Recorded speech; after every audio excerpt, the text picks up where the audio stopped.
Welcome to Ratna Fan House Sparkling New Year Sale. December 31 முதல் ஜனவரி 4 வரை 5 நாட்களுக்கு மட்டுமே. Sparkling New Year Sale. Ratna fan house, Rajabather street, T Nagar. தீபாவளினா பளிச்சுன்னு ஞாபகத்துக்கு வர்றது பட்டு, பட்டாசு, பலகாரம் நான் ஞாபகத்துக்கு வர்றது மந்த்ரா கடலை எண்ணெய். அபார ருசி, ஆரோக்கியமான உடல் நலம். தீபாவளி அன்னைக்கு மட்டும் இல்ல, என்னைக்குமே கிச்சன்ல இருக்க வேண்டியது மந்த்ரா கடலை எண்ணெய் தான்.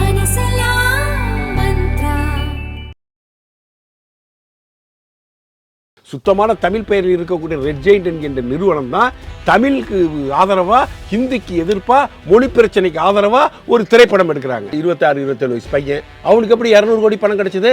3 படம் எடுக்கிறான் ஒரே நேரத்தில். லைலா காலேஜ் கட்டுப்பாட்டில் விஜய் இருக்காரு, விஜய் கட்டுப்பாட்டில் லைலா காலேஜ் இருக்கு. இந்த லைலா காலேஜில் முன்னாள் மாணவர்கள் லைலா காலேஜோட கட்டுப்பாட்டில் இருக்கிறாங்க. உங்க அம்மா கிட்ட நீங்க பால் குடிச்ச மாம்பழங்களா இருந்தா இந்த புக்கை எழுதின அயோக்கிய ராசுகள் அந்த 2 நீதிபதியை மட்டும் புக் எழுதுவாங்களா? கஞ்சா இங்க இல்லவே இல்லை, போதைப் பொருள் இங்கே இல்லவே இல்லை, ஒத்துப்போம். வெளிமாநிலத்திலிருந்து வருது.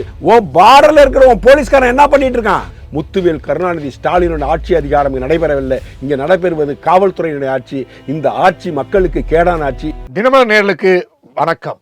பல்வேறு அரசியல், பொருளாதார, சமுதாய பிரச்சனை அரசு இந்த நிகழ்ச்சியில் இன்று பாரதிய ஜனதா கட்சியின் பிரச்சார அணி செயலாளர் திரு ரவிச்சந்திரன் வந்திருக்கிறார். வணக்கம் சார். வணக்கம் சார்.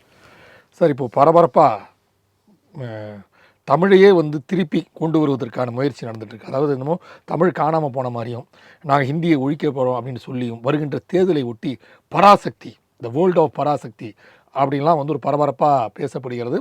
அது கருணாநிதியோட வாழ்க்கை வரலான்னு சில பேர் சொல்கிறாங்க, ஹிந்தி எதிர்ப்பு போராட்டம்னு சொல்கிறாங்க. வருகின்ற தேர்தலே அந்த படத்தை வைத்து தான் ஃபேஸ் பண்ண போகிறோம்லாம் சொல்கிறாங்க. ஸோ அந்த பராசக்தி எந்த நிலைமையில் இருக்குது சார்? பராசக்தி எந்த நிலைமையில் இருந்தால் நமக்கு என்ன சார்? இதில் ஜனநாயகன் அவங்க 9ஆம் தேதி ரிலீஸ் டேட்டை அறிவிச்சிட்டாங்க. ஆமாம். பராசக்தி ரிலீஸ் டேட் அறிவிச்சிருந்தது 14ஆம் தேதி. 14ஆம் தேதி தான் அவங்க டேட்டு போட்டிருந்தாங்க. இவங்க 9ஆம் தேதின்னதுமே நாங்கள் 10ஆம் தேதின்னு வந்துட்டாங்க. அவ்வளவு பயம். ஏன்னா ஜனநாயகன் ஓடிடுச்சுன்னா அப்போ பராசக்தி காணாமல் போயிடுமேங்கிற பயத்தில் இவங்க 10ஆம் தேதியை கொண்டு வந்துட்டாங்க. கமர்ஷியலாக பராசக்திக்கும் ஜனநாயகத்துக்கும் போட்டி. யார் நிறையா கலெக்ட் பண்ணுவா, யார் எவ்வளோ சம்பாதிப்பா, எந்த படம் பாக்ஸ் ஆஃபீஸ் ஹிட் ஆகுங்கிறதுல அவங்களுக்கு போட்டி இருக்குது. இரண்டாவது, விஜய் இதுதான் கடைசி படம்னு சொல்லிட்டார். அப்போ விஜய் இடத்த கேப்சர் பண்ணுறதுக்கு சிவகார்த்திகேயன் முயற்சி பண்ணுறார். துப்பாக்கி கையில் கொடுத்த மாதிரி. ஆமாம், சிவகார்த்திகேயன் முயற்சி பண்ணுறார். இந்த சிவகார்த்திகேயனுக்கு என்ன பஞ்சாயத்து எனக்கு தெரிஞ்சுன்னா, அமரன் படம் பண்ணதுனால அவருக்கு மேலே ஒரு தேசிய முத்திரை ஒன்று பதிஞ்சிடுச்சு. அதை பிரேக் பண்ணுறதுக்காக திராவிட சித்தாந்த படத்துக்குள்ளே ஒன்று நடிச்சு, நான் தேசியவாதி இல்லை, நான் திராவிடவாதி தான், நானும் ஈவே ராமசாமியோட பேரன் தான் அப்படின்னு காட்டிக்கிறதுக்காக பராசக்தியில் திரு சிவகார்த்திகேயன் நடிக்கிறாரோங்கிற சந்தேகமும் எனக்கு இருக்குது. இது கமர்ஷியல் போட்டி. ஜனநாயகமாக பராசக்தியா யார் அதிகமாக கலெக்ஷன் பண்ணுறா, எந்த படம் ஹிட் ஆகுது, அவங்களுக்குள்ள போட்டி. நாங்கள் ஒரு படம் எடுத்துருக்கோம் தலைவர். பராசக்தியோடைய மொத்த பட்ஜெட் 140 கோடி ரூபா. சிவகார்த்திகேயன்கின்ற டாப் மோஸ்ட் ஒரு ஹீரோ இருக்காரு, சுதா கொங்காராவா, ஆமாம், கங்காரு குட்டியாட்ட ஒரு டைரக்டர் இருக்கு. அது உண்மையெல்லாம் பொய்யா மறைச்சி உண்மையை பொய்யாக்கி பொய்யை உண்மையாக்கி ஒரு படம் எடுக்கக்கூடிய டைரக்டர் அந்த அம்மா ஜாதியை நாம் ஒழிப்பதற்காக தான் இந்த திரைத்துறையில என்ட்ராயிருக்கேன்லாம் சொல்லியிருக்காங்களே. அதுக்கு அடுத்து வருவோம் சார். அந்த சுதா கொங்காரா டைரக்ட் பண்ணுறாங்க. அவங்க ஹிட்டு டைரக்டர், பெரிய ஆளுன்னு சொல்லிக்கிறாங்க. ஸோ 140 கோடி ரூபா பட்ஜெட் பண்ணி ஒரு பெரிய படத்தை எடுத்திருக்காங்க. நாங்கள் வெறும் 40,000 ரூபா செலவு பண்ணி எந்த நடிகனும் இல்லாமல் நாங்கள் கட்சிக்காரங்களை வச்சு ஒரு குறும்படத்தை 30 நிமிஷம் எடுத்துருக்குறோம். அதுக்கு பேர் நாங்கள் மகாசக்தின்னு வச்சுருக்கிறோம். இவங்க பேசுகிற இந்த மொழிவெறி அரசியலை கவுண்டர் பண்ணுறதுக்கு நாங்கள் எடுத்து வச்சுருக்கிறோம். அடித்து நாசம் பண்ணுவோம். அந்த படத்தை வெகுஜன மக்கள்கிட்ட கொண்டு போகிறதுக்கு முயற்சி பண்ணுறோம். பராசக்தியில் அவங்க பேசப்பட்ட அத்தனை விஷயமும், மொழி சார்ந்து அவங்க எந்த விஷயம் பேசியிருந்தாலும் அதற்கான கவுண்டரா மகாசக்தி இருக்கும். எங்கள் பட்ஜெட் 40,000 ரூபா தான், போட்டு பார்த்த பொண்ணு எடுத்துருக்குறோம். இதில் பராசக்தி படத்தை இயக்கிய சுதா கங்காராவா, நான் பெரியாரை படித்த பிறகுதான், இந்த திராவிடத்தை படித்த பிறகுதான் நான் ஜாதியின் கொடுமையை பற்றி அறிந்து கொண்டேன்னு அந்த அம்மா பேசுகிறாங்க. ஆனால் அந்த அம்மாவே ஜாதி பேரை தான் பின்னாடி வச்சிருக்கிறாங்க. நீ முதல்ல திராவிட சித்தாந்தத்தை ஏற்றுக்கிட்டு, நீ அந்த சமூக நீதியை ஏற்றுக்கிட்டு, பெரியார் ஜாதியை ஒழிச்சாருன்னு வந்தீங்கன்னா நீ முதல்ல உன் ஜாதி பேரை நீக்கிவிட்டு உன் பேரை போடணும். உனக்கு ஒரு அடையாளம், உன் ஜாதி தேவைப்படுது. அதே போல் ஒவ்வொருத்தருக்கும் ஒரு அடையாளம் இருக்குது. அவன் ஜாதி அவன் போடுவான், ஜாதியை பெருமை பேசுவான், ஜாதியை பற்றி முன்னெடுப்பான். அதை நீ குறை சொல்லி படம் எடுக்க வந்துட்டேன்னா நீ உன் ஜாதியை தூக்கி புட்டிச்சிட்டுல வரணும். அடிப்படை அறிவே இல்லாமல் போயிடுச்சிங்களா இந்த அம்மாவுக்கு. இது டோட்டல் ஃபெயிலியர் தானே. எனக்கு தெரிஞ்சு நான் பார்க்கிற பார்வை, இன்று தேசிய உணர்வு தமிழ்நாட்டில் பல்கி பெருகி இருக்கிறது. இன்று மொழி சார்ந்த பிரச்சனையை எளிய மக்களும் புரிந்து கொண்டிருக்கிறார்கள். இவர்கள் ஹிந்தி எதிர்ப்பு என்று சொல்வது அரசு பள்ளியில் படிக்கக்கூடிய மாணவர்களுக்கு மட்டும் ஹிந்தி எதிர்ப்பு. ஹிந்தி படிக்கக்கூடாது. ஆனால் லட்சக்கணக்கில் கோடிக்கணக்கில் செலவு பண்ணி படிக்கக்கூட பிள்ளைங்கள்லாம் ஹிந்தி படிக்கலாம். தமிழ் அழியாது. இவங்க எங்கே ஹிந்தி வரக்கூடாதுன்னு நினைக்கிறாங்க? அரசு பள்ளிகளில், அரசு உதவி பெறும் பள்ளிகளில் ஹிந்தி இருக்கக்கூடாதுன்னு நினைக்கிறாங்க. அங்கே படிக்கிறது ஏழைங்க, பாலைங்க, விவசாய வீட்டு பிள்ளைங்க, பட்டியலினத்து பிள்ளைங்க தான் அங்கே படிக்கிறாங்க. அவங்க 3 மொழி கற்றுக்கக்கூடாது. அவங்க வாழ்க்கையில் 3 மொழி கற்றுக்கிட்டு ஏதோ ஒரு உயரத்துக்கு போயிடக்கூடாது. அவங்க வளர்ச்சியை கட்டுப்படுத்தணும். அவன் தான் நமக்கு போஸ்ட் ஓட்டுவான், அவன் தான் நமக்கு கொடி பிடிப்பான், அவன் தான் நமக்கு கோஷம் போடுவாங்கிறத உங்களோட மொழிவெறி அரசியல். அதை கவுண்டர் பண்ண தான் நாங்கள் படம் எடுத்து வச்சுருக்கோம். அது தனி கதை. ஸோ இவங்க எதை மொழி பிரச்சனை என்று சொல்கிறாங்க? முதலமைச்சர் பொண்ணு ஹிந்தி சொல்லித்தரோட பள்ளிக்கூடத்தை நடத்துகிறாங்க. ஏவா வேலு, MRK பன்னீர்செல்வம், பொன்முடி, இது போல் 40க்கும் மேற்பட்ட திராவிட தலைவர்கள், திமுக தலைவர்கள் ஹிந்தியை ஒரு மொழிப்பாடாக வைத்திருக்கக்கூடிய, ஹிந்தியை கட்டாயமாக படிக்கக்கூடிய CBSE பள்ளிக்கூடத்தை நடத்திக்கிட்டு நீங்கள் இன்றைக்கி வந்து மொழிவெறி அரசியலை தூண்டுற ஒரு படம் எடுப்பீங்களா? இந்த படத்தில் சிவகார்த்திகேயன் நடித்ததால் சிவகார்த்திகேயன் மார்க்கெட்டு இந்த படத்தோட முடிஞ்சு போயிடும் நான் நம்புகிறேன். நீ பொதுவான ஆளாக இருக்கணும். உனக்கு ஒரு சாயம் பூச்சினா திமுக காரன்ட்டு வா, வெளியே வா. இல்லை சார், இப்போது ஆட்சி அதிகாரம் திமுக இருக்கிறனால அவங்க வந்து இவங்களெல்லாம் மிரட்டி நடிக்க வைக்கும்போது என்ன சார் பண்ணுவாங்க? நானும் அங்கே தானே இருக்கேன். அவர் ஒரு பெரிய ஸ்டார் லெவலில் இருக்காரு. இருக்கட்டுமா சார்? அவங்கள படம் இல்லாம இன்னும் 3 மாதம் ஆட்சி மாட்டம் வரப்போகுது. அதுக்கப்புறம் வந்து நடிச்சிட்டு போ. சரி, இந்த படத்தை எடுத்த ப்ரொடியூசரோட லட்சணம் என்ன? 28, 26, 27 வயசு பையன். அவனுக்கு எப்படி 200 கோடி பணம் கிடைச்சது? 3 படம் எடுக்கிறான் ஒரே நேரத்தில். 3 படத்துக்கு மொத்த பட்ஜெட் 400 கோடி. 400 கோடி அவனுக்கு எங்கேருந்து பணம் கிடைச்சது? நாளைக்கு அவன் CBI விசாரணையிலையோ இல்லை அமலாக்கத்துறை விசாரணையிலையோ மாற்றப்ப சிவகார்த்திகேயன் போய் அங்கே நிற்கணும் விசாரணைக்கு. உனக்கு பணம் ஒயிட் லெவலில் வந்துச்சு, உனக்கு பிளாக் லெவலில் கொடுத்தானுவோ, நீ எப்படி அவன்கிட்ட போய் கவிட்டான, நீயும் விசாரணைக்கு உட்படுத்தப்படுவில்லை. இந்த அவமானம் சிவகார்த்திகேயனுக்கு தேவையா? இன்னைக்கு நடக்காது. கோர்ட்டில் கேஸை போட்டு ஏதோ ஸ்டே வாங்கி வச்சிருக்காங்க. நாளைக்கு எடப்பாடி வந்து FIR போடுவார்ல. FIR போட்டால் ED உள்ளே வரும்ல. ED உள்ளே வந்ததுன்னா உன்னை தூக்கிட்டு போய் வச்சு விசாரிப்பாங்களே சிவகார்த்திகேயனும் குற்றவாளி கூண்டில் நிற்பார்ல. இது சிவகார்த்திகேயனுக்கு தேவை. தயாரிப்பாளர்னு சொல்கிறீங்க, இளம் வயதான்னு சொல்கிறீங்க. அந்த தயாரிப்பாளர் வந்து அவன் கட்சி பத்திரிகையோட தொலைக்காட்சியோட எல்லாம் நிர்வாக இயக்குனர் மிகப்பெரிய பொறுப்பில் இருக்காரு. ஸோ அது வந்து வருமானம். நீங்கள் சொல்கிறது வந்து உதயநிதி பையனை. உதயநிதி பையனுக்குன்னா 22 வயசு இருக்குமா சார்? அவர் வந்து 2.25 கோடி ரூபாய்க்கு கார் வாங்கி தாத்தாவுக்கு பிரசன்ட் பண்ணுறார். ஏழைகளின் பங்காளன், ஏழை தொண்டன், ஏழைகளுக்காக பொழுதேனிக்கு சிந்திக்கக்கூடிய MK ஸ்டாலின் 3 கோடி ரூபா காரில் போகிறாரு, 2 கோடி ரூபாய்க்கு வாட்சி கட்டுறாரு. இவங்களுக்கு எப்படி ஏழையோட பசி தெரியும்? இவங்களுக்கு எப்படி ஏழையோட பசி தெரியும்? எதுவுமே தெரியாது. 5 லட்சம் கோடி கடன் வாங்கியிருக்காங்க. வருடத்துக்கு 4 லட்சம் கோடி ரூபாய் தமிழக அரசுக்கு வருமானம். அந்த 4 லட்சம் கோடியில் கிட்டத்தட்ட 60,000 கோடி மத்திய அரசாங்கம் கொடுக்குது. பாக்கி 3,40,000 கோடி ரூபாய் தமிழக அரசே வருமானம் ஈட்டுகிறது. இது அன்னியில் வருஷத்துக்கு 1 கோடி ரூபா, 1 லட்சம் கோடி ரூபா கடன் வாங்குறாங்க. இங்கே என்ன சார் இன்ஃப்ராஸ்ட்ரக்சர் பெருகிருக்கு? எந்த ரோடு சரியாக இருக்குது சார்? வாங்க 2 பேரும் கேமரா தூக்கிட்டு போகும் மெட்ராஸ் ரோட்டில் ஏதாச்சும் ஒரு ரோடு உருப்படியாக இருக்கா? ஏதாச்சும் ஒரு சாலைகள் நல்லா பராமரிக்கப்பட்டிருக்குதா? ஏதாவது ஒரு அரசு மருத்துவமனை தரமாக இருக்குதா? அரசு மருத்துவமனையில் இப்போ பிரைமரி ஹெல்த் சென்டரில் போய் மக்கள் வந்து டாக்டர் எல்லாம் சேர்ந்து தண்ணி அடிச்சிருக்கானுங்க. சுகாதாரத்துறை அமைச்சர் மா சுப்பிரமணியம் என்ன சொல்கிறாரு? 0% கஞ்சா. சொல்லி முடித்த 8 மணி நேரத்தில் மருத்துவக் கல்லூரி மருத்துவமனையில் கஞ்சா செடி 4 அடி உயரம் வளர்ந்து கிடக்கு.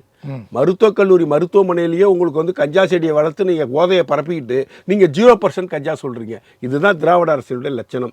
இதில் போய் சிவகார்த்திகேயன் சிக்கிக்கிட்டாரு. சிவகார்த்திகேயன் மாட்டிக்கிட்டாரு. ஒரு ஆகச்சிறந்த கலைஞன், அற்புதமான நடிகை. நீ போய் இப்படி திராவிட சித்தாந்தவாதிகளோட சேர்ந்து நீ சிக்கி சின்னாபண்ணமாயிட்ட அப்படிங்கிறதான் எங்களுக்கு குற்றச்சாட்டு. இந்த ஆகாஷ் பாஸ்கர் தான் இதனுடைய ப்ரொடியூசர். ரிலீசிங் ஏஜென்ட் தான் ரெட் ஜெயிண்ட். ரெட் ஜெயிண்ட் ரொம்ப சுத்தமான தமிழ் பெயர். சுத்தமான தமிழ் பெயரில் இருக்கக்கூடிய ரெட் ஜெயிண்ட் என்கின்ற நிறுவனம் தான் தமிழுக்கு ஆதரவா, ஹிந்திக்கு எதிர்ப்பா, மொழி பிரச்சனைக்கு ஆதரவா ஒரு திரைப்படம் எடுக்கிறாங்க. பராசக்தியே வந்து ஹிந்தி தானே? பராசக்தியே சமஸ்கிருத வார்த்தை தானே. பராசக்தியே சமஸ்கிருத வார்த்தை. அதுக்கு கூட உனக்கு தமிழ் வார்த்தை தெரியல. தமிழை கண்டுபிடிக்க முடியும் யோகியதை இல்லை உனக்கு. நீங்கள் தமிழ் வளர்த்து லட்சணம் இப்போ இங்கேருந்தே தெரியுதுல்ல. சன்சைன் ஸ்கூல் முதலமைச்சர் மகள் நடத்துகிற சன்சைன் ஸ்கூலில் தமிழில் பேசினா 500 ரூபா பெனால்ட்டி. நீ அதெல்லாம் திருத்திவிட்டுலாம் இங்கே வரணும். நீ பிஸ்னஸுக்கு கோடி கோடியாக சம்பாதிக்கிறதுக்கு, மக்கள் பணத்தை சுரண்டி திங்கிறதுக்கு நீ ஒரு பிஸ்னஸாக ஸ்கூல் நடத்துவ, அதில் ஹிந்தியை சொல்லித் தருவ, படம் எடுத்து ஏழைப்பாளைங்க ஹிந்தி படிக்க உடனே அவனை உணர்ச்சிகளை மொழிவெறி தூண்டி விட்டு அவனை நீ வந்து போர்ஷட்டவும் உனக்கு கொடி பிடிக்கவும் கோஷம் போடவும் நீ பயன்படுத்திக்கிறதுக்கு ஒரு சமுதாயத்தை தனியாக உருவாக்கிட்டு இருப்ப. காசு இல்லாத சமுதாயத்தை. உன் கவுன்சிலர் கோடி கணக்கில் சம்பாதிக்கிறான், உன் எம்எல்ஏ கோடி கணக்கில் சம்பாதிக்கிறான், அமைச்சர்கள்லாம் பணத்து மேலே நினைகிறானுங்க. ஆனால் இப்போ ஏழைப்பாளைங்க விட்டு பிள்ளைங்க இன்னொரு மொழி படிச்சிடக்கூடாது, படிச்சுட்டு வாழ்க்கையில் வளர்ந்துடக்கூடாது, அவன் படிச்சுட்டு வாழ்க்கையில் ஜெயிச்சிடக்கூடாதுன்னு திட்டமிட்டு மொழிவெறி அரசியல் அவன் மேலே நீ திணிக்கிற. ஏன் திணிக்கிற நீனு? சரி, இப்போது நம்ம சொல்கிறீங்க அடுத்ததில் வந்து இவங்க ஆட்சி வரமாட்டாங்கன்ட்டு நீங்கள் தெளிவாக சொல்கிறீங்க. பட் ஆனால் நேற்று வந்து ஒரு கல்லூரி வந்து முன்னாள் மாணவர்கள், அந்த கல்லூரி வழக்கமாக வந்து இது போன்ற தேர்தல் கருத்து கணிப்பில் ஒருத்தர் செய்வார். அவர்கிட்ட இருந்து வெளியே வந்த ஒரு முன்னாள் மாணவர்கள் வந்து என்ன பண்ணியிருக்காங்கன்னு சொல்கிறாங்கன்னா, இந்த வாட்டியும் ஸ்டாலின் தான் முதல்வராக வருவார், 2வது இடத்துல வந்து விஜய் வருவார், 3ஆம் இடத்துல எடப்பாடியார் போவார். அது இல்லாமல் இந்த ஸ்டாலினுக்கு ஒரு பெரிய மைனஸ் பாயிண்ட்டாக என்ன ஆகுதுன்னா, விஜயோட வாக்குகள் வந்து பிரிப்பார் திமுக ஓட்டில், பிரித்தாலும் கூட ஸ்டாலின் தான் முதல்வராக வருவாருன்ட்டு அந்த கருத்து கணிப்பு சொல்லுது. நீங்கள் எப்படி சார் பார்க்குறீங்க? அது ஒரு கிறிஸ்துவ மிஷினரி கூட்டம். அந்த கல்லூரியும் கிறிஸ்துவ மிஷினரிகளின் கூட்டம். அங்கே இருக்கிற ஜெசூட் அமைப்பை வச்சுக்கிட்டு தான் விஜய் படங்களே தயாரிக்கப்பட்டது. விஜய் படங்கள் யார் படத்தில் தயாரிப்பாங்க? அவங்க மாமா பணம் போட்டு தான் 2-3 படம் டைரக்ட் ப்ரொடியூஸ் பண்ணியிருக்கிறாங்க. அவங்க மாமா யார்? லைலா காலேஜில் இருக்கிற நிர்வாகி.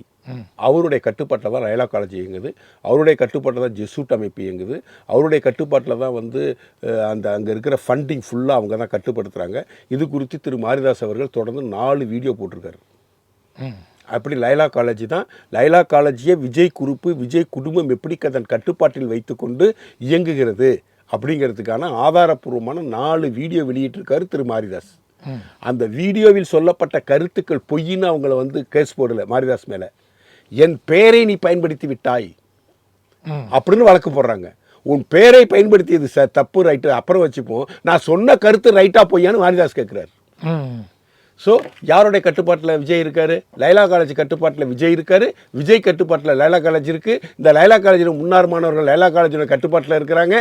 விஜய் சொல்லிகிட்டு இருக்காரு எனக்கும் திமுகவுக்கும் தான் போட்டின்னு. அந்த நெரேட்டிவை செட் பண்ணுறதுக்காக இந்த கருத்து கணிப்பு வந்ததாக நான் நினைக்கிறேன். இப்போ சாணக்கியாவுடைய எடிட்டர் திரு பாண்டே அவர்கள் அவருக்கு சங்கின்னு முத்திரை குத்திட்டாங்க. ஆனால் அவர் சங்கி இல்லை, எங்களையே போட்டு அடிக்கிறாரு. அவர் நியூட்ரலாக இருக்கார். எது உண்மையை பேசுகிறது தான் நியூட்ரல் அப்படிங்கிறத அந்த தத்துவத்தில் சாணக்கியா செயல்பட்டு இருக்கார். அவங்க 2014 தொடர்ந்து கருத்து கணிப்புகளை வெளியிட்டே இருக்கிறாங்க. 2019 கருத்து கணிப்பு வெளியிட்டார், 2021 வெளியிட்டார், 2024 வெளியிட்டார். ஒரு கருத்து கணிப்பில் கூட திமுக அண்ணா பிஜேபி கூட்டணி இருந்த காலத்திலும், இப்போ 2024 திமுக கூட்டணி அதிமுக கூட்டணியில் பிஜேபி இல்லாத காலகட்டத்திலும் அவர் ஒரு முறை கூட இந்த என்டிஏ வெற்றி பெறும் என்றோ, அதிமுக நியர்பை வரும் என்றோ, பிஜேபி வந்து 39 தொகுதியில் ஒரு தொகுதியில் கூட வெற்றி பெறும் என்றோ, அண்ணாமலை வெற்றி பெறுவார் என்று கூட அவர் கருத்து கணிப்பை வெளியிடவில்லை. அந்த கருத்து கணிப்பை ரொம்ப நியூட்ரலாக வெளியிடுறார். அவர் சமீபத்தில் வெளியிட்ட ஒரு கருத்து கணிப்பில் என்டிஏ எட்ஜ் எடுக்கிறதா போட்டிருந்தார். 4 கருத்து கணிப்பு வெளியிட்டார். 4 கருத்து கணிப்பிலும் அவர் சொன்னது போலேயே திமுக கூட்டணி தான் வெற்றி பெற்றது.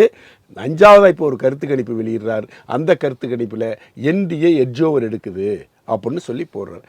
100% அவருடைய கருத்து கணிப்பில் 95% அவர் கருத்து கணிப்பு கரெக்டாக தான் இருக்குது. அவர் அந்த கருத்து கணிப்பு மக்கள் ஏற்றுப்பாங்களா? நீ வந்து ஒரு திட்டமிட்டு ஒரு கிறிஸ்துவ மிஷினரி கும்பல்களால் உருவாக்கப்பட்ட கருத்து கணிப்பு, இது திணிக்கப்பட்ட கருத்து கணிப்பு. கிறிஸ்டியன்ஸை பொறுத்த வரைக்கும் சார் திமுக ஆட்சியில் இருக்கணும். திமுக இல்லாட்டி விஜய் போன்ற ஒரு கிறிஸ்துவரே ஆட்சி கட்டிலுக்கு வர வேண்டும். அப்பொழுதுதான் மதமாற்றத்தை எளிதாக செய்ய முடியும் என்பதுதான் கிறிஸ்தவ மிஷினரிகளின் ஒரே கொள்கை. அதனால தான் விஜயை களம் இறக்கி இருக்கிறார்கள். ஏன் விஜயை களம் இருக்கிறது கிறிஸ்தவ மிஷினரிகள்? திமுகவிற்கு மக்கள் மன்றத்தில் மிகப்பெரிய அதிருப்தி இருக்கிறது. மிகப்பெரிய அளவில் மக்கள்கிட்ட வந்து மக்கள் ஏமாற்றம் அடைந்திருக்கிறார்கள் இந்த ஆட்சி அதிகாரத்தினால். அதனால் திமுகவுக்கு மிகப்பெரிய எதிர்ப்பு வாக்குகள் இந்த சமூகத்தில் உருவாகி இருக்கிறது. அந்த வாக்குகள் முழுமையாக என்டிஏ கூட்டணிக்கு சென்றுவிடக்கூடாது என்பதற்காக, அதை பிரிப்பதற்காக விஜயை கிறிஸ்துவ மிஷினரி களமிறக்கி இருக்கு. விஜய் வந்த நிலை என்ன சொல்லிட்டு இருக்காரு? எனக்கும் திமுகவும் தான் போட்டி, எனக்கும் திமுகவும் தான் போட்டின்னு இருக்காரு. அதுதான் இந்த கருத்து கணிப்பில் நிறுவனமாக முயற்சியை மேற்கொண்டிருக்கிறார்கள். அது உண்மைன்னு நிரூபிக்கிறதுக்காக இந்த முயற்சியை மேற்கொண்டு இருக்கிறாங்க. இந்த முயற்சி பொய், இது புரட்டு, பித்தலாட்டம் மெட்ராஸில் எங்கேயோ ஒரு ஏசி ரூமில் 4 கிறிஸ்தவர்கள் அமர்ந்து கொண்டு இந்த கருத்து கணிப்பை வெளியிட்டிருக்கிறார்கள். அவர்கள் கருத்து கணிப்பு இன்று தமிழ்நாட்டில் எந்த குக்கிராமலுக்கும் செல்லவில்லை. நான் குக்கிராமம் போயிட்டு வர்றேன். 100 நாள் வேலைவாய்ப்பு திட்டத்தை 124 மோடி அரசு மாற்றியது. அந்த மாற்றியதுக்கு இவங்க திமுகவும் கம்யூனிஸ்டுகளும் காங்கிரஸும் சேர்ந்து கொண்டு திட்டத்தை நிறுத்தப் போவதாக பொய் பிரச்சாரம் செய்வதைக் கண்டு நாங்கள் எங்கள் பிரச்சார பிரிவின் சார்பாக ஒவ்வொரு கிராமத்திற்கு சென்று 100 நாள் வேலைவாய்ப்பு திட்டத்தில் வேலை செய்யக்கூடியவர்களை அணுகி இத்தனை வருஷம் நீங்கள் எப்படி வேலை செஞ்சீங்க, இப்போ எப்படி வேலை செய்ய போகிறீங்க அப்படி என்பதை அவர்கள் வாயிலாக கேட்டு அவர்களுக்கு உண்மை நிலையை எடுத்து கூறி சம்பளம் உயர்த்தப்பட்டிருக்கிறது. உங்கள் வருகை பதிவேடு டிஜிட்டல் மயமாக்கப்படுகிறது. உங்களுக்கு உத்தரவாதமான வேலைவாய்ப்பு உறுதி செய்யப்பட்டிருக்கிறது. விவசாய காலங்களில் நீங்கள் 100 நாள் வேலைவாய்ப்பு திட்டமும் விவசாய வேலையும் நடக்கும் பொழுது இது 2 வேலைகளும் பாதிப்படைகிறது. எனவே விவசாய காலங்களில் நீங்கள் 124 திட்டத்தில் இருக்க மாட்டீர்கள், அன்று கிடையாது. அப்போ விவசாய வேலையின் மூலமாக உங்களுக்கு ஒரு 40 நாள் வேலை கிடைக்கும். இதன் மூலமாக 120 நாள் வேலை கிடைக்கும். மொத்தம் நீங்கள் கிட்டத்தட்ட 200 நாள் நீங்கள் உங்களுக்கு உத்தரவாதமான வேலை கிடைப்பதற்கான வாய்ப்பை திரு நரேந்திர மோடி அவர்கள் உருவாக்கி இருக்கிறார் என்று இந்த உண்மைகளை மக்களிடம் எடுத்து செல்வதற்காக கிராமமாக நான் போயிருக்கிறேன். கிட்டத்தட்ட 18 கிராமங்களுக்கு நான் போயிட்டு வந்திருக்கிறேன். அந்த கிராம மக்களின் மனநிலை என்னவா இருக்குன்னு நான் புரிஞ்சுக்கிறேன். தாலிக்கு தங்கத்தை நிப்பாட்டி விட்டாங்க. ஒரு அம்மா சொல்லுது, தாலிக்கு தங்கத்தை நிப்பாட்டி விட்டாங்க. 4 கிராமு இன்றைக்கி ஒரு பவுன் 8 கிராம் பவுன் 1 லட்சம் ரூபாய்க்கு விற்கிது. அது 4 கிராம் எனக்கு தாலி கிடச்சின்னா 50,000 ரூபா எனக்கு கிடைக்கும். என் பொண்ணுக்கு ஒரு பிறந்த வீட்டு சீதன மாட்டம் போவோம், அரசாங்கத்தோட சீதன மாட்டம் தடுத்து நிப்பாட்டி விட்டாங்க அப்படின்னு பெண்கள் பேசுகிறாங்க. கிராமத்து பெண்கள் பேசுகிறாங்க. இவனு எந்த கிராமத்தில் போய் எந்த கிராம மக்கள் அணுகுனானுங்க? ஒரு கிராமத்துலேயும் ரோடு கிடையாது.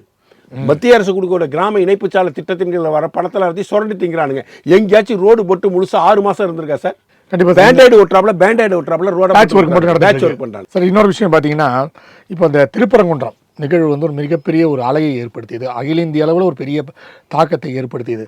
அதுக்கு தீர்ப்பு வழங்கிய GR சுவாமிநாதன் அவர்கள் பல்வேறு கம்யூனிஸ்ட்டு திருமாவளவன் போன்றவர்கள் தொடர்ந்து அவர்களை விமர்சித்தார்கள். ஒரு நீதிபதியை விமர்சிப்பது என்பது ஒரு தவறான போக்கு என்பது நம்ம இந்தியாவில் பாரத தேசத்தில் பார்க்கப்படுகிறது. இந்த சூழ்நிலையில் செந்தில் குமார் என்ற ஒரு நீதிபதி விமர்சித்த ஒரு யூடியூபரை அரெஸ்ட் பண்ணாங்க தமிழக அரசு. ஆனால் இந்த GR சுவாமிநாதனை இம்ப்ளீச்மெண்ட் கொண்டு போனாங்க, அவரை நீக்கணும்னு சொன்னாங்க பாராளுமன்றத்தில். இப்போ தொடர்ந்து அவரை விமர்சித்துக்கிட்டே இருக்காங்க. ஒரு புத்தகம் வேற வெளிவருது, அதாவது அவருக்கு தரக்குறைவாக பேசக்கூடிய ஒரு புத்தகம் வெளியே வருது. இந்த புத்தக கண்காட்சியில் அந்த புத்தகம் இடம்பெற போகிறதா சொல்லப்பட்டிருக்கு. ஸோ இது போன்ற ஒரு நீதிபதியை மிகவும் கொச்சையாக அவமானப்படுத்தக்கூடிய ஒரு புத்தகத்தை வெளியிடுகிறார்கள். ஆனால் அரசு வாய்மூடி மௌனியாக இருக்கிறது. இதை மத்திய அரசுக்கு பாரதிய ஜனதா கட்சி ஒரு கம்ப்ளைண்ட் கொடுத்துருக்காங்க, அவங்க நடவடிக்கை எடுக்க வேண்டும் புத்தகத்தை வெளியிட்டவர்கள் மீது. ஸோ இது போல ஒரு நடவடிக்கை இருக்க இது எப்படி சார் பார்க்குறீங்க? திரு GR சுவாமிநாதன் ஒரு அற்புதமான நீதியரசர். அவர் பல தடவை சொன்ன ஜட்ஜிமெண்ட்டில் எங்களுக்கே ஒரு சில கான்ட்ரோவர்சிலாம் உண்டு. ஆமாம், அதாவது தௌதிக் ஜமாத் என்கின்ற அமைப்பைச் சேர்ந்தவர்கள் டூரிஸ்ட் விசாவில் இந்தியாவுக்குள்ளே இங்கே மதம் பரப்பக்கூடிய வேலையை செஞ்சாங்க. அவங்க மதம் பரப்பக்கூடிய மீட்டிங்கெல்லாம் போடுறதுனால தான் கொரோனா பரவிச்சுன்னு சொல்லி அவங்க மேலே வழக்கு தொடரப்பட்டுச்சு.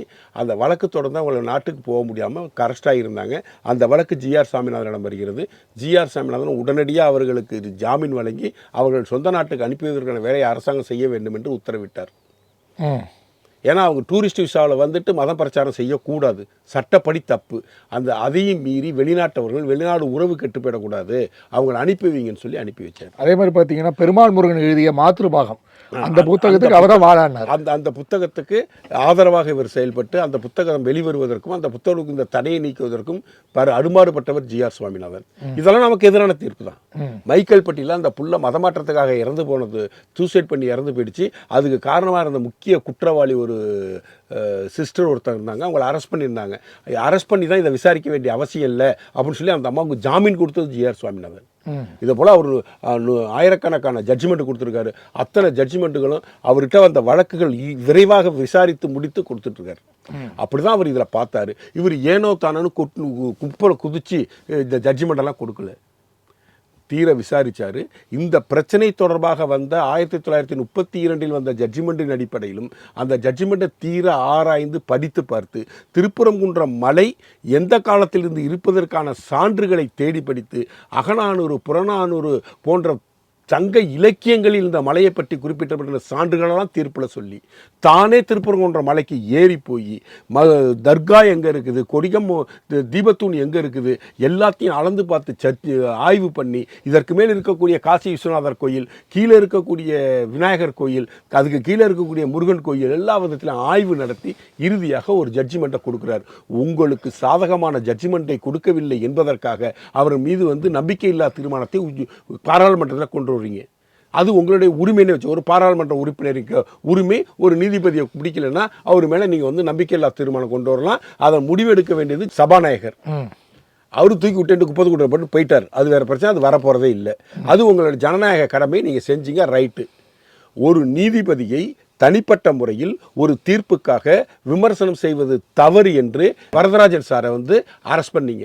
அந்த செந்தில்குமார் என்கின்ற நீதிபதி எப்படிப்பட்ட தீர்ப்பை வழங்கினார்? அவர்கிட்ட என்ன வழக்கு போணுச்சு? அவர் அந்த வழக்கிற்கும் திரு செந்தில்குமார் அவர்கள் வழங்கிய தீர்ப்புக்கும் ஏதாவது தொடர்பு இருக்குதா? அந்த வழக்கை போட்டவன் நார்த் மெட்ராஸை சேர்ந்த ஒரு பையன், வில்லிவாக்கத்தை சேர்ந்த ஒரு பையன் தான் அந்த வழக்கை போடுறான். அவன் என்ன பண்ணுறான்? சனிக்கிழமை அன்னைக்கு டிஜிபிக்கு ஒரு மனு போடுறான், தலைமைச் செயலாளருக்கு ஒரு மனு போடுறான். அந்த மனுவை போட்டு நீங்கள் எஸ்ஓபியோ உடனே ஃபார்ம் பண்ணுங்க. எஸ்ஓபி ஃபார்ம் பண்ணாதனால தான் பல அசம்பாவிதங்கள் நடக்குது. உடனடியாக எஸ்ஓபியை ஃபார்ம் பண்ணுன்னு 2 பேருக்கு 2 மனு போடுறான். திங்கக்கிழமை காலம்பர 10 மணி கோர்ட்டில் போய் நிற்கிறான். டிஜிபிக்கு அந்த மனு போய் சேர்றது சாயந்தரம் 5 மணிக்கு. அதுக்கு மேலே தான் அவர் அந்த நடவடிக்கை எடுக்க முடியும். மனு படித்ததில் மனு படிக்காததுக்கு முன்னாடியே நான் மனுவை அனுப்பிட்டேன்னு சொல்லிட்டு ஒரு கேஸ் போடுறான். அந்த மனுவை கோர்ட்டு அக்செப்ட் பண்ணுது, அந்த கோர்ட்டு விசாரிக்குது. விசாரித்து ஜட்ஜ்மெண்ட் கொடுத்ததுக்கு அப்புறம் தான் அந்த சம்பந்தப்பட்ட மனுவே டிஜிபிக்கு போகுது. அதில் அவன் கேட்டிருந்த ப்ரேயரு, எஸ்ஓபியை விரைந்து அமைக்க சொல்லி நான் கடிதம் போட்டேன், டிஜிபி நீங்கள் உத்தரவிட்டு விரைவில் எஸ்ஓபியை நீங்கள் அமைக்கணும் அப்படின்றது தான் அவனுடைய ப்ரேயரு. அவன் பிரேயர்ல விஜயை பத்தி சொல்லல, அவன் பிரேயர்ல கரூர் கூட்டத்தை பத்தி சொல்லல, அவன் கரூருக்கு போறப்ப அவருடைய கேரவன் இடிச்சதை பத்தி அவன் சொல்லல. அதெல்லாம் கையில எடுத்து உடனே இவர் எஸ்ஐடி அமைக்கிறார். விஜயோட கரூர் வழக்கை எப்படி அமைக்கிறாரு? இதே வழக்கை, இது தொடர்பான வழக்கை சென்னை உயர்நீதிமன்ற மதுரை பிரான்ச்சில் 2 நீதிபதிகள் விசாரித்து கொண்டிருக்கும் ஒரு வழக்கை சிங்கிள் ஜட்ஜி எப்படி விசாரிக்கலாம்? அங்க அரசு வக்கீல்கள் இருந்தாங்கல்ல, அந்த டபுள் ஜட்ஜி இருக்கிற பெஞ்சில் வாதாடிய அதே அரசு வக்கீல்கள் இந்த சிங்கிள் ஜட்ஜிக்கிட்டையும் விசாரணைக்கு வர்றாங்க, வாதாட வர்றாங்க. அப்போ அவங்க சொன்னாங்களா, சார் மதுரையில் இதே வழக்கு நடக்குது, இந்த வழக்கை டபுள் ஜட்ஜி விசாரிச்சுட்டு இருக்காங்க, சிங்கிள் ஜட்ஜி இந்த வழக்கை விசாரிக்க கூடாது, மனுதாரர் போட்ட மனு இன்னும் டிஜிபிக்கே போய் சேராதுக்கு முன்னாடியே இந்த வழக்கை எடுத்தது தவறுன்னு அரசாங்க வக்கீல் சொன்னாங்களா? ஸோ உங்களுக்கு சாதகமாக முன்னாள் திமுக எம்எல்ஏவின் மகன் செந்தில்குமார் என்கின்ற நீதிபதி உங்களுக்கு சாதகமாக ஒரு ஜட்ஜ்மெண்ட்டை கொடுக்க வேண்டும் என்பதற்காக நீங்கள் ஒரு விஷயத்தை சட்டத்துக்கு புறம்பாக சட்டத்துக்கு உட்பட்ட விஷயமாக மாற்ற முனைந்தீர்கள். அதை எதிர்த்து பேசின ஒரு முன்னாள் காவல்துறை அதிகாரியை கைது செய்து 15 நாள் சிறையில் வைக்கிறீங்க. ஜட்ஜே தப்பா பேசிட்டார் அப்படின்னு சொன்னீங்க. இன்னைக்கு ஜிஆர் சுவாமிநாதனை தப்பா பேசுறானுங்க. ஜிஆர் சுவாமிநாதன் ஆர்எஸ்எஸ்ஸின் அடியாளான்னு கேட்டு ஒரு புத்தகம் வெளியிடுறானுங்க. போஸ்டிங்கில் இருக்கிற லைவ்ல நீதிபதியாக பணியாற்றி கொண்டு இருக்கக்கூடிய ஒரு நீதிபதிக்கு எதிராக அவரை ஆர்எஸ்எஸ் அடியாள் என்று கூறி உங்கள் கைக்கூலிகள், திமுகவின் கைக்கூலிகள் பத்திரிகை வெளியிடுகிறார்கள். அந்த புத்தக கண்காட்சியை துவக்கி வைக்க போவதை திரு மு.க. ஸ்டாலின் தான். அரசாங்கம் அதுக்கு நிதி உதவி செய்கிறது. ஒரு அரசு விழா தான் அது. அரசே புத்தக கண்காட்சி நடத்துவதற்கு நிதி உதவி செய்யுது. அந்த அரசு நிதி உதவியில் நடக்கக்கூடிய ஒரு விழாவில் அந்த புத்தக கண்காட்சியில் இந்த புத்தகத்தை நாங்கள் வெளியிட போகிறோம், இத்தனாவது ஸ்டாலில் இந்த புக்கு கிடைக்கும் அப்படின்னு விளம்பரப்படுத்தி பதவியில் இருக்கக்கூடிய ஒரு நீதிபதி மீது அவதூறை பரப்பி நீங்கள் ஒரு புக்கை வெளியிடுறத அரசாங்கம் கை கட்டி வேடிக்கை பார்க்கிறது என்றால் இந்த அரசாங்கம் சர்வாதிகார அரசாங்கமா? முசோலினி போன்ற ஒரு அரசாங்கம் தானே இங்கே நடக்குது. சர்வாதிகாரி தானே ஆட்சி பண்ணுறாங்க. சார் பிராமண மக்களுக்கெல்லாம் ஒரு வேண்டுகோள் சார். ஜிஆர் சாமிநாதனை ஏன் எதுக்குறாங்க இவங்க? அவர் பிராமணன்கிற ஒரே காரணத்துக்காக எதுக்குறாங்க. இந்த பிராமண மக்கள் எவனாச்சும் திமுக காரன் அமைச்சர் முதலமைச்சர் மனைவி யாராச்சும் கோயிலுக்கு போனா அவங்கள புறக்கணிக்கணுங்கிறேன் நான். உங்கள் சமுதாயத்தில் இருந்து வந்த ஒரு நீதிபதியை உங்கள் சமுதாயத்தை சார்ந்தவர் என்பதற்காகவே தொடர்ந்து அவர் மீது கடுமையான விமர்சனங்களை வைத்து அவரை கேவலப்படுத்துறாங்க. இந்த புக்கு எழுதுற அயோக்கிய ராஸ்கல்கள் நான் ஒரு சவால் விடுறேன் சார்.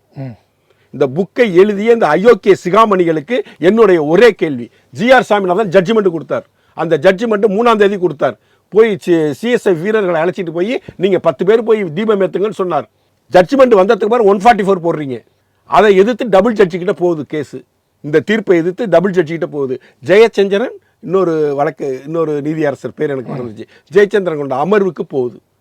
ஜிஆர் சாமிநாதனை விட மிக கடுமையான வார்த்தை பிரயோகப்படுத்தி அவங்க 2 பேரும் ஒரு ஜட்ஜ்மெண்ட் கொடுத்தாங்களே. நீங்க ஆம்பளையா இருந்தா இந்த புக்கை எழுதின அயோக்கிய ராசிகள் அந்த 2 நீதிபதியை மட்டும் புக் எழுதுவாங்களா?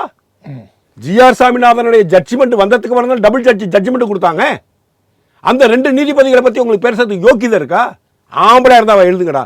உன் அப்பனுக்கு நீ பிறந்தவனா இருந்தா, உங்க அம்மா அடையாளம் காட்டியவன் தான் உன் அப்பன் என்பது உண்மையாக இருந்தால் அந்த 2 நீதிபதியை பத்தி புக் எழுதுங்கடா பார்ப்போம்.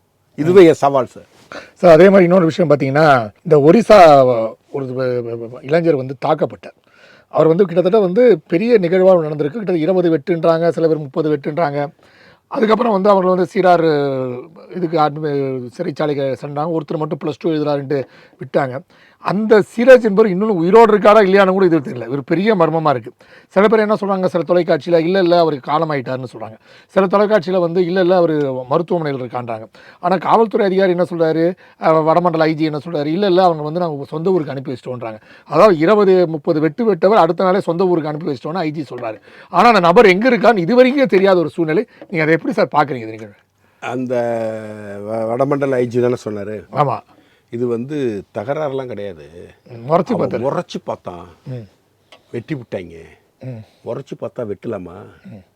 என்ன திமுககாரன் முறைச்சு பார்த்தா நான் வெட்டிட்டா என்ன விட்டுருவீங்களா? இல்லை அப்படிதான் ஒருத்தர் முறைச்சு பார்த்து ஹைகோர்ட்ல திருமாவளவன் என்ன சொன்னாரு, முறைச்சு பார்த்தான் 2 போடு போடுங்கடான்னு போட்டானுங்க, சரியா கூட அடிக்கல. அப்ப திருமாவளவனுடைய வார்த்தையும் ஐஜியோட வார்த்தையும் சேமா இருக்கு. முறைச்சு பார்த்தா அடிக்கலாம், முறைச்சு பார்த்தா வெட்டலாம். ஆயுதங்கள்லாம் எப்படா வந்துச்சு? அவங்க வந்து எப்படி வச்சிருந்து நாங்கள் விசாரித்தோம். எங்களுக்கு எதிர்கோஷ்டி ஒன்று இருக்குது, அந்த கோஷ்டி எங்களை தாக்க வந்துருமோன்னு நாங்கள் ஆயுதத்தை வாங்கி வச்சிருந்ததா சொன்னானுங்க. 17 வயது பையனுக்கு 5 பசங்களுக்கு எதிர்கோஷ்டி ஒன்று இருக்குதான். அப்போ காவல்துறை என்ன பண்ணிட்டு இருந்துச்சு?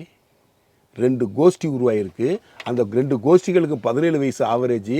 மைனர் பசங்க கோஷ்டி அரசியல் பண்ணுறானுங்க, கோஷ்டி வன்முறையில் ஈடுபடுகிறார்கள், கோஷ்டி வச்சுருக்காங்கன்னு ஐஜியே வெளியே வந்து சொல்கிறாரு. இதை விட கேவலம், இதை விட மோசமான சட்டம் ஒழுங்கு, இதை விட மோசமான ஒரு நிர்வாகம், இதெல்லாம் அசிங்கம் தமிழ்நாட்டுக்கு. அசிங்கம் இல்லையா? காவல்துறையை கட்டுப்பாட்டில் வைத்திருக்கக்கூடிய முதலமைச்சர் ஒன்றுமே சொல்ல, ஜாலியாக டிஃபெண்டர் காரில் பேரம் வாங்கி கொடுத்த 3 கோடி ரூபா காரில் கிழக்கையும் மேற்கையும் போயிட்டு வந்துட்டு இருக்காரு. இல்லை நேற்று அவர் தான் சொல்லிட்டாரு சார், உங்கள் மகன்களோ உங்கள் வீட்டில் இருக்க பசங்களோ போதைப் பொருட்களை உபயோகப்படுத்தாமல் பார்ப்பது உங்கள் பொறுப்புன்ட்டார். பெற்றோர் பொறுப்பு தான், எங்கள் பொறுப்பெல்லாம் கிடையாதுன்ட்டார். ஆமாம். இப்போ வந்து இன்னொரு விஷயம் சொன்னார் அந்த மீட்டிங்கில், வைகோ நடைப்பயணம். ஆமாம், வைகோக்கு சுகர் அதிகமாகிடுச்சு சார். நீங்கள் பத்திரிக்கை உங்களுக்கு தெரியுமா? இல்லை அது நாங்கள் நிகழ்ச்சியிலே சொல்லிட்டோம். சுகர் அதிகமாக வருஷத்துக்கு நடப்பார் அந்த மாதிரி. அப்படியா? ஆமாம், சுகர் இப்போ அதிகமாகிடுச்சு போல இருக்கு. நடந்து சுகரை குறைச்சிக்கிறதுக்காக போகிறாரு. பேரே மாறிட்டாரு. அதாவது மதுவிலக்குன்னு சொல்லிட்டு போதை ஒழிப்பதற்கான நடைப்பயணங்கிறத மாற்றி சமூக நல்லிணைக்க நடைபெறணும். அதுக்கு ஒரு கொடி வெளியிடறானோ, அந்த கொடியை தூரத்திலிருந்து எட்டி பார்த்தா விஜய் கட்சி கொடியாட்டம் இருக்கு. விஜய் கட்சி கொடியாட்டமே இருக்குது. அவங்க கொடி விட்டு அங்கே முதலமைச்சர் பேசுறார். ஒன்றிய அரசு தான் தடுக்க தவறிவிட்டது. முதலமைச்சருக்கு வந்து மலச்சிக்கல் பிரச்சனை வந்தாலும் ஒன்றிய அரசு தான் காரணம். இது வந்து புள்ள பால் குடிக்க மாட்டாங்க. திராவிட கட்சிகளின் குழந்தைகள் வந்து தாயிடம் தாய்ப்பால் குடிப்பதில்லை, உணவு உண்பதில்லை, அடம் பண்ணுதுன்னா உடனே மோடி தான் காரணம். ஏன்னா வெக்கமா இல்லை? சட்டம் ஒழுங்கு, காவல்துறை இதெல்லாம் மாநில அரசாங்கத்தினுடைய கட்டுப்பாட்டில் இருக்குது, நேரடி கட்டுப்பாட்டில் இருக்குது. வரட்டும், வெளி மாநிலத்திலேருந்து வரட்டும், வெளிநாட்டிலேருந்து வரட்டும், உனக்கு ஒரு பார்டர் இருக்குல்ல. இப்போ வந்து ஆந்திராவிலேருந்து இங்கே கஞ்சா கடத்திட்டு வரான்னா ஆந்திரா பார்டரில் ஆந்திரா செக் போஸ்ட்டும் இருக்குது, செக் போஸ்ட்டும் இருக்குது. அங்கே இருக்கிறவங்க காவல்துறை அதிகாரிலாம் என்ன பண்ணுறான் செக் போஸ்ட்டில்? ஏன் ஒழுங்காக செக் பண்ணல? அவன் காசை வாங்கிட்டு தானே அனுப்புகிறான். அவன் யாருக்கு கீழே வேலை செய்கிறான்? எந்த அமைச்சரவைக்கு கீழே வேலை செய்கிறான்? முதலமைச்சர் அமைச்சரவையில் தானே வேலை செய்கிறான். அங்கே தடுத்து நிப்பாட்டது உங்களுக்கு துப்பு இருக்கா? எப்படி வருது? பார்டர் தாண்டி வருது இங்கே கஞ்சா இங்கே இல்லவே இல்லை. போதைப் பொருள் இங்கே இல்லவே இல்லை. ஒத்துப்போம், வெளி மாநிலத்துலேருந்து வருது. மத்திய அரசு தடுக்காதனால அவங்க உள்ளே புந்து வர்றாங்க. பார்டரில் இருக்கிற போலீஸ்காரன் என்ன பண்ணிட்டு இருக்கான்? எதை செஞ்சுக்கிட்டு இருக்கிறான்? அவன் ஒழுங்கா வேலை செஞ்சானா? அவனை கேள்வி கேட்க உனக்கு துப்பு இருக்கா? உனக்கு திராணி இருக்கா?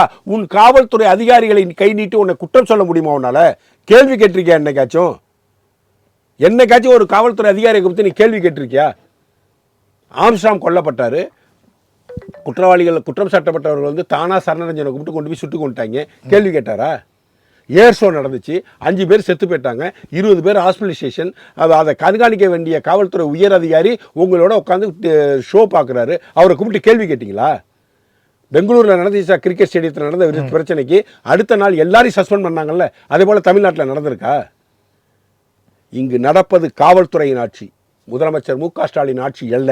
முத்துவேல் கருணாநிதி ஸ்டாலினோட ஆட்சி அதிகாரம் இங்கே நடைபெறவில்லை. இங்கே நடைபெறுவது காவல்துறையினுடைய ஆட்சி. இந்த ஆட்சி மக்களுக்கு கேடான ஆட்சி, இந்த மக்களுக்கு தீமையை விளைவிக்கக்கூடிய ஆட்சி. இந்த ஆட்சி இனியும் தொடர்வது தமிழ்நாட்டு மக்கள் நாசமாகி போவார்கள். நாடும் நாட்டு மக்களும் நாசமாக போக வேண்டுமென்றால் திமுகவுக்கு வாக்களிக்க வேண்டும். நாடும் நாட்டு மக்களும் சுபிட்சமாக இருக்க வேண்டுமென்றால் என்டிஏவுக்கு வாக்களிக்க வேண்டும் என்று தாழ்மையுடன் இந்த நிகழ்ச்சி மூலியமாக சொல்லிக்கிறேன் சார். கண்டிப்பாக சார், உங்கள் நேரத்தை ஒதுக்கி எங்களுக்கு பேசுறது மிக்க மகிழ்ச்சி. நன்றி சார். நன்றி, வணக்கம், ஜெயகிரன். நேரலை மீண்டும் அடுத்த ஒரு நிகழ்ச்சியில் சந்திப்போம். அதுவரை நன்றி, வணக்கம்.